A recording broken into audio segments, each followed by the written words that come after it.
If you're looking to master a new skill or task, it's important to understand the hierarchy of competence. This concept explains the different stages you'll go through as you learn and develop your abilities. By progressing through each level, your skills will become more refined and automatic. As you work towards mastery, understanding this hierarchy can help you set appropriate goals and develop effective learning strategies.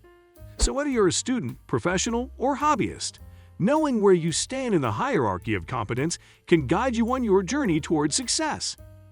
Gaining knowledge about this procedure and being capable of locating ourselves in it while striving to acquire new skills can provide a useful viewpoint during instances when we feel like we're not advancing at all. Additionally, it can be beneficial for us when we are the instructor. It aids us in identifying where the learner stands in their learning journey, empathizing with their feelings, and ensuring that we are accommodating them according to their current level. Unconscious incompetence. In the first stage of learning, we are completely unaware and lack any knowledge about the subject. It is comparable to being a teenager who has never driven before, watching their parents drive and assuming it is easy. Since we do not know the extent of our ignorance, we may make assumptions and come to incorrect conclusions. This is not meant to be harsh, but is a literal state of ignorance. We are not aware of what we do not know, which is a natural starting point for tackling new skills or concepts. However, it can be challenging when in a teaching position. In this stage, learners need straightforward explanations and patience. Conscious incompetence. This can be compared to your first few experiences driving a car, after reading the driver's education manual. In reality, driving is much more challenging than anticipated. Remembering where all the controls are, braking sharply, and nearly colliding with a mailbox can be overwhelming. Each drive can leave you feeling exhausted, frustrated, and stressed. This stage is often known as knowing just enough to be dangerous, as we have a basic understanding of the fundamentals, but are not skilled enough yet. We know how it is supposed to work, but struggle with its execution. This is the stage where we are most likely to give up and quit, but if we persevere, we can progress to the next level. Conscious competence. At this stage, we have acquired adequate knowledge to produce a functioning product.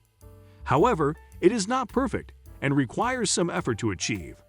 Congratulations, you have passed your driving test and obtained your license. You are mostly at ease on the road, but it still demands a considerable amount of focus and energy. To avoid distractions, you keep the music volume low, and you find it challenging to drive in adverse weather conditions. Nonetheless, the feeling of independence and liberty is exhilarating. At this stage, you have attained proficiency in the fundamentals and can perform more complex tasks with some effort, time, and occasional assistance.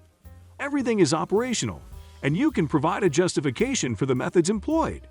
You have a good understanding of what is feasible, but occasionally you need to search for solutions online. Nevertheless, when questioned if you can execute a task, you are confident in your ability to respond affirmatively without hesitation. Unconscious competence. At this point, driving has become an innate part of you. You don't have to consciously remind yourself to signal before changing lanes. It's now a natural reflex. Listening to music or engaging in conversation while driving is no longer a daunting task. You feel as though your daily commute is carried out on autopilot for the most part. At this final stage, the skill has become so deeply ingrained in our minds that we no longer have to consciously think about the steps involved. As we continue to practice, the skill becomes more and more automatic. However, at this point, we often look for new challenges to tackle, and the learning process begins anew.